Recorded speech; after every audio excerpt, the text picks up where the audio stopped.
Hello, everyone. It is Thursday, August 5th, 2021, and this is the Status Check with Spivey, where we talk about life, law school, and admissions. This is Anna Hicks, Spivey Consulting COO, and not too long ago, I was a law school applicant myself. I remember when I first thought about applying to law school, I didn't know anything about the process. I started researching online, and everything I read was full of terminology and assumptions I didn't understand. So we wanted to make this episode, Law School Admissions 101, for people who are at the very beginning of this process and just want to understand the basics of how it works and what you can expect if you're thinking about applying to law school. Before we get started, I want to note that we're trying to get through a lot of material today, and there's a great deal of nuance to most of what we're going to be talking about. So if you want a more in-depth look at some of these concepts, check out our other podcast episodes, check out our blog, start doing research online.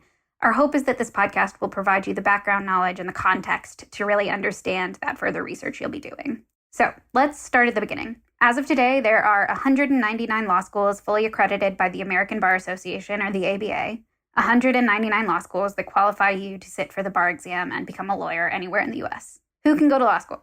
If you've completed a 4-year bachelor's degree at an accredited university, or are set to complete it by the time you would enroll in law school if you're applying as a college senior, then generally speaking, you are eligible to apply to law school.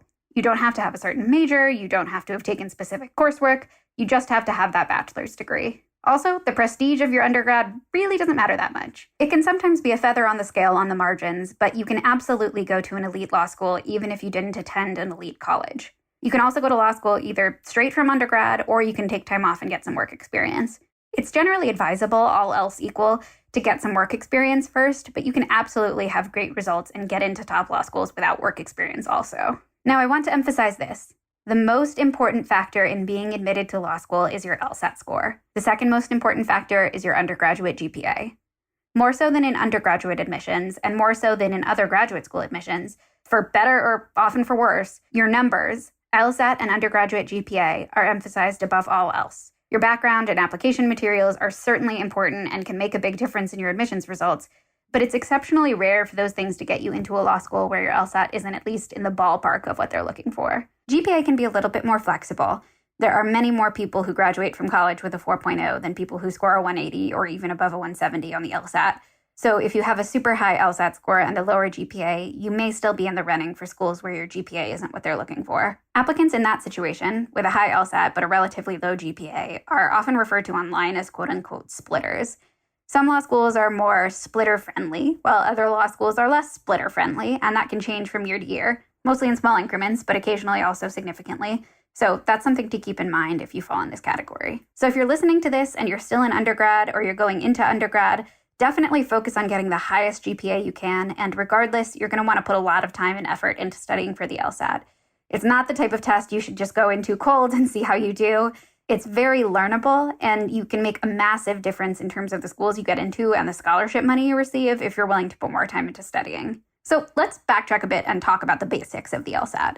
The LSAT doesn't aim to test your knowledge of concepts or information. It aims to test your skills and abilities in logic, reasoning, and reading comprehension. It's scored on a 120 to 180 scale, with 180 being the highest possible LSAT score. Nowadays, and parts of this have changed recently multiple times as a result of the COVID-19 pandemic, and may change further in the future. But the LSAT is a 4-section test administered at home with remote proctoring, with each section being 35 minutes long. There's one logical reasoning section, one reading comprehension section, one analytical reasoning or quote-unquote logic game section, and one experimental section that could be any of those 3.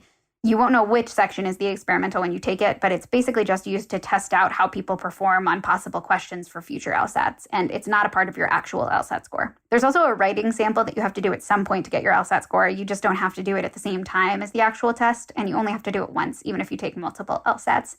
That's a change from how it used to be. The writing sample is kind of like the SAT writing section, but it isn't scored. It just goes to law schools along with your LSAT score, and they can look at it if they want to. The common wisdom is to take the writing sample seriously and try to do a good job in the moment, but don't stress about it and don't take time to study for it. If you take the LSAT multiple times, and you can retake the LSAT, in the vast majority of cases, your highest score is the one that matters. Law schools will be able to see all of your LSAT scores, but the highest score is the one that they use to calculate their overall LSAT median, and that LSAT median is what goes to the ABA and US News and World Report for rankings purposes. That high score is by far the one that matters the most. It's the one that we're talking about when we say your LSAT score is the most important part of your law school applications. Your highest LSAT is the one that counts. LSAT and GPA medians are a hugely important concept to understand in the law school admissions process, and we'll talk about that more in a second. I wanted to cover just briefly, you may have also heard that law schools are taking tests other than the LSAT, mostly the GRE. Some law schools do accept the GRE in lieu of the LSAT. Although if you have both, they're only going to care about your LSAT. Things are still developing here. This is all relatively recent in the last 5 years or so. But it does seem like, for now, applying with only a GRE score will make your process at least a little slower and potentially more difficult. That may well not be the case in a few years, though.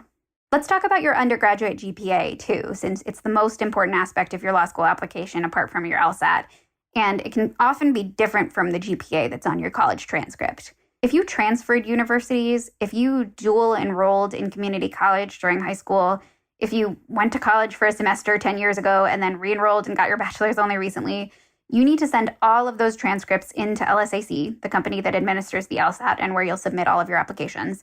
And they'll calculate a cumulative GPA for you that includes all of the credits you've ever taken prior to getting your first bachelor's degree. There are a few other things that might influence your LSAC cumulative GPA to be different from the GPA on your college transcript, too.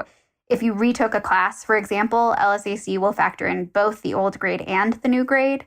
If you have any A+, even if they only count as a 4.0 at your college, LSAC is going to count them as a 4.33, so that can make a big difference if you have a bunch of A+. Regardless, that cumulative GPA number calculated by LSAC is what law schools are looking at and caring about, because that's the number that factors into the calculation of their GPA median. And as we discussed before, those medians are hugely important. So let's talk about medians. LSAT and GPA medians are the concrete numerical measurements by which law schools track their admissions efforts. These medians are two of the biggest metrics in the U.S. News & World Report law school rankings, and definitely the biggest ones that law schools can meaningfully influence on a year-to-year basis. There are other reasons that law schools care about medians, among them just wanting to bring in a class that has the best chances of succeeding academically in law school, and LSAT and undergraduate GPA both predict that to some extent. But rankings are a big part of it too, for better or for worse. Actually, a quick note on rankings specifically. U.S. News & World Report is basically the only game in town for law school rankings. There are other smaller rankings of law schools. A lot of people really like Above the Laws rankings, for example, but the ones that get the most views and have the most influence by far is U.S. News. That's how it is right now, and it could certainly change in the future, but it's helpful to understand the influence that these rankings have on this process. That said, we don't recommend choosing where to go to law school based on the rankings alone. Look at the stuff that goes into the rankings. Employment outcomes, student-faculty ratio, for example, but don't make decisions on where to apply or where to attend based on rankings alone. Especially outside of the very top schools, the rankings change and sometimes drastically every year. So look at the data, do your research. Shameless plug here, but check out myrank by Spivey.com, and you can even create your own custom rankings based on the data and metrics that matter to you.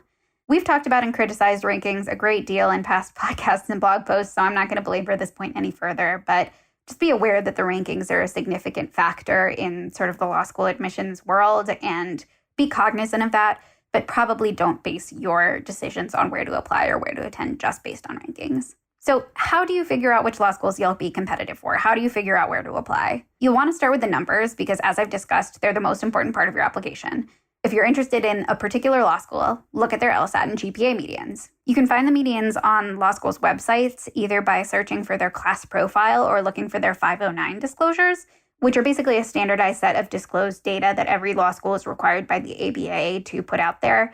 Class profiles start to come out in August or September, but the official 509 numbers don't come out until December. So just be aware and take note of whether you're looking at the medians for the cycle directly before yours or 2 cycles ago.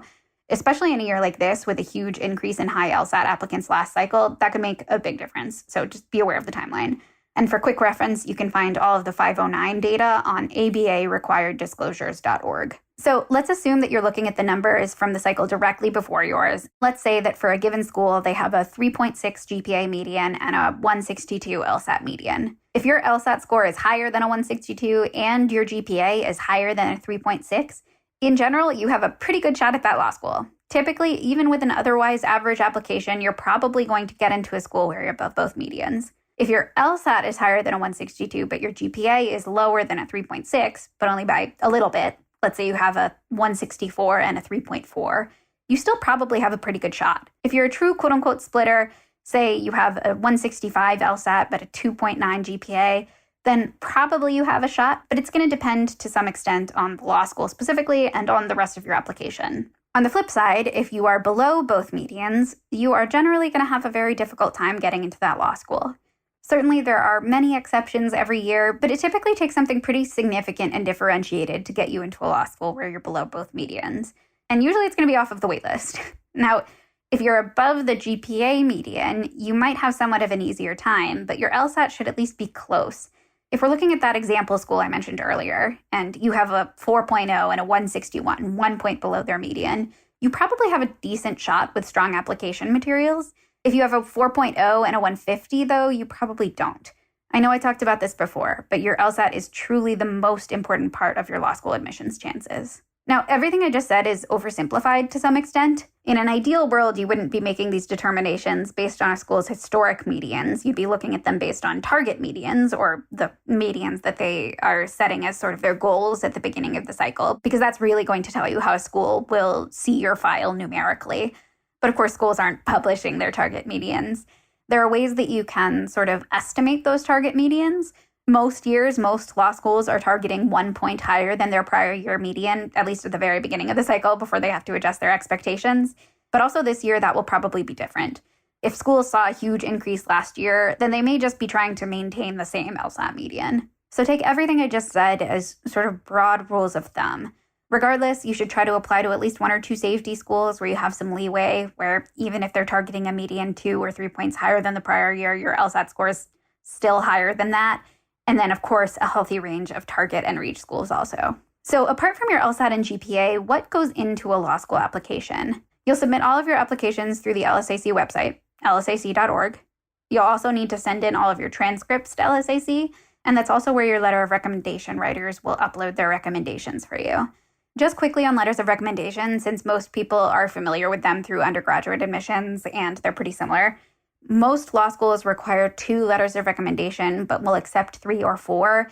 That varies by school, though, so make sure to read each law school's instructions carefully. Most law schools want at least 1 or probably 2 of these to be from professors, but it's also often a good idea to have 1 from a previous employer or something from the professional world.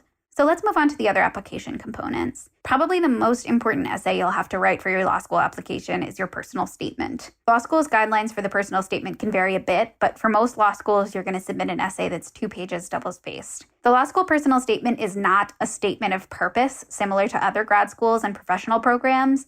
You are not supposed to just be saying, this is what I've done so far in life, this is why I want to go to law school, and I hope to practice X type of law and accomplish Y and Z things in my career. Ideally, it's much more personal, as the name implies. Ideally, it's telling the reader something about yourself and giving them a window into who you are and what you value. I could go on about how to write a good personal statement literally all day, but we don't have time for that. If you're looking for where to start in your research for your personal statement, my suggestion would be to watch our YouTube video on how to choose a personal statement topic from our consultant, Derek Meeker, who's also a former dean of admissions at the University of Pennsylvania Law School. And I also recommend reading some of our sample personal statements that we have up on our blog. And we'll link both of those in the notes of this podcast. This is the last thing I'll say on it. The best personal statements aren't the ones you wrote for some hypothetical fancy admissions committee. They're the ones that you wrote for yourself, sincerely and from the heart, about something deeply important to you and how you've developed as a person. Another potentially important part of your law school application is the diversity statement. Now, diversity statements are optional essays, and not everyone does or should submit one. But if you're a racial or ethnic minority, if you're LGBT+, if you're a first-generation college student, if you face significant adversity growing up, all of these and more can be a worthwhile topic for a diversity statement. Just don't try to force a topic if you don't naturally have one. A quick note on diversity as well, as far as figuring out your school list. There are a number of racial and ethnic groups that have been hugely underrepresented in the legal field, both historically and still to this day. Law schools recognize the importance and the value of having greater diversity in the classroom and in the legal field. So if you come from one of those groups, law schools see the value in that. Look at past data from applicants with similar backgrounds to you, talk to past applicants. You may be able to aim higher than you think. Other things you'll submit to law schools include your resume, quote-unquote YX essays, where you describe why you're interested in one specific law school, other supplemental essays and short answers that vary from school to school and can cover a whole range of topics, and Addenda. Let's talk about Addenda briefly. There are a few different types of addenda, some of which are required if they apply to you and some of which are not. In general, you submit an addendum to further briefly explain some part of your application or background that requires further explanation. For example, you might write a GPA addendum if you had a serious illness during one of your semesters of undergrad, and that one semester caused your GPA to drop significantly. If you took the LSAT twice and your second score was 15 points higher than your first score, some schools might require you to explain the difference in an addendum, which is often just as easy as saying, I knew I could do better after my first test, so I doubled down on studying and ended up scoring more in line with my skills and abilities. Or you may want to write an LSAT addendum even if it's not required. For example, you scored poorly on your first test because you got a horrible migraine that day. The other main type of addendum is a character and fitness, or C&F addendum. Every ABA law school asks you in their applications a series of C&F questions, and if you answer yes to any of them, you typically have to write an addendum to explain it. Law schools ask these questions to help them determine whether you're going to be able to pass the character and fitness section of the bar. They're mainly about past interactions with the legal system or formal disciplinary action in higher ed. If you have a criminal record of any kind, or if you were ever suspended or sanctioned by a university, you're probably going to have to write an addendum about it. There are a few important things that I want to highlight about character and fitness. First, you should always answer the questions honestly, because when you apply for the bar, they're going to look at those answers and cross-reference them and fact-check them. Second, if you have to write a C&F addendum, take ownership of whatever happened instead of making excuses and shifting blame. And lastly, just don't worry too much. Many law school applicants apply with a few speeding tickets or an alcohol citation from college or even minor drug charges or something like a DUI and still get into great law schools. Next, let's talk about law school interviews. Interviews are a relatively recent phenomenon in law school admissions, and many law schools don't do interviews at all, but the number that do is increasing every year, and especially if you're applying to top schools, you'll probably be applying to at least a few schools that interview. As far as the structure of the interviews, it varies from school to school. Some law schools, for example Northwestern, give any applicant the opportunity to interview. More law schools conduct interviews by invitation only. Most of the law schools that interview conduct them remotely via video conference. Others have local alumni do in-person interviews, and an increasing number are using recorded interview formats where you don't actually speak to a human being on the other end. The questions just come up on the screen, and then you record yourself answering them. Regardless of the format or structure, many law school interviews serve the primary purpose of gauging your interpersonal skills and your ability to perform well in interviews for legal employment, so always try to appear professional and upbeat. So let's talk about timelines. When should you apply to law school, and when should you expect to receive your decisions? Law school admissions is rolling in nature, which means that you can apply at any point between the application opening date and the deadline, which is often like 8 or 9 months. But the law school will start reading applications and making decisions before that deadline. So someone who applies early in the cycle may be admitted before other people even send in their applications. That said, law school admissions is not rolling in the sense that applications are read in the order of the date that they were received. Typically, law schools will read the strongest applications first, numbers-wise, and then move down to the less strong numbers-wise applications after that. And usually the only people being admitted super early in the cycle are people with high numbers who likely would have been admitted even if they'd applied later in the cycle. And even if you apply on the first day that applications are open in September, you might end up waiting longer than people who apply in December or January or February, depending on how competitive your application is. We always see applicants online overemphasizing the importance of applying early, and it really isn't as important as a lot of people think. It's almost always a better idea to wait to submit a better application, for example, with a higher LSAT score if you're thinking about retaking, than it is to rush to submit an early application that's lower quality than it could be. In general, law school applications tend to open in August and September. The earliest admits, and again, it's mostly applicants above both medians who are being admitted in the first rounds, could be as early as September or October, or could be as late as December or January. And most law schools will continue to make offers well into March and April, and then may continue to make admits off of the waitlist throughout the summer, and sometimes all the way up through orientation. That's actually a good segue into talking about waitlists a little bit further. Most law schools admit a good number of applicants off of their waitlists every year. That said, it's difficult to estimate someone's chances of being admitted off of the waitlist, in part because schools waitlist vastly different numbers of applicants from one another. Some law schools are known for waitlisting hundreds of applicants, most of whom will never be admitted, while others keep their waitlists relatively limited to the candidates who really have the best chance of admission. There's also a strategy to maximizing your chances off of the waitlist. You shouldn't just sit around without doing anything and hope they admit you. We have lots of advice on our blog and podcast about how to increase your chances off the waitlist, so if you're interested in that, we'll link some of those in the notes. Lastly, I'd just like to mention scholarships, because this isn't necessarily intuitive to everyone when they start this process. Every law school except for the top 3, Harvard, Yale, and Stanford, offer merit-based scholarships. Side note, those top 3 only offer need-based financial aid. Most law students take out student loans to pay for law school. You can get a loan for up to the full cost of tuition and fees, plus living expenses if you don't have scholarships. And that can easily add up to hundreds of thousands of dollars that you end up having to pay off. So if you don't have the ability to pay for law school tuition out of your own pocket, which the vast majority of people don't, and if you want to avoid student loan debt, apply to schools where your numbers make you a really strong candidate. Huge scholarships are not at all uncommon for law schools, and you don't have to have cured cancer or won an Olympic gold medal to get one. So if you're trying to be debt conscious, definitely apply to some schools where you think you're competitive for scholarships. Okay, so that's pretty much everything we have time for today. If you're new to law school admissions, I hope this gave you an idea of what to expect and what to start thinking about. And if you're looking for more in-depth information and strategy, please check out our blog and our other podcasts or any of the other great resources available online.